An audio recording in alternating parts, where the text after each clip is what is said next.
პაპამ ერთხელ თველში დაპატიჟა ქართველები, იმერლები, გურულები, მეგრელები, რაჯველები. დაპატიჟა პაპამ თველში ყველა კუთხის ქართველები. ქვევრის პირას სუფრად ასცეს, შემოუსდნენ ქართველები, შემოუსდნენ გულალალი, მასპინძელი კახელები. მერიქითემ სანამ ღვინის დასხმა ჩამოათავა, შავხევს სურმა თუთის ხეზე ცხვარი ჩამოათღავა.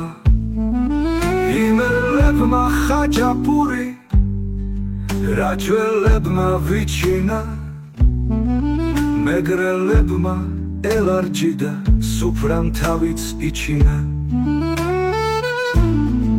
პაპას თვევი დაულოცეს, დაეცაფნენ ვაზის წრემლებს, დაგრძნობით ეფერებოდნენ რქაწითელის ბჟღალ ფემდევნებს. აღეგრძელეს მომავალი, მოიგონეს წარსული, ხანძით ლოცეს ქართლის დედა და აკვანი ქართული. მოიგონეს მამულქებად დაყიდული მონები, ქართლის ფარად აღმართული არაგველი ლომები. ადრეგრძელეს ილიერი, ადრეგრძელეს ამიერი, კახელებიც შეზარხოშდნენ, დასთხეს მრავალ ჟამიერი. გურულებმა კრიმაჯულით სუფრას თავბრუ ახვიეს, მეგრელებმა დიდო უნანა კოსნის ელით აფქვიეს.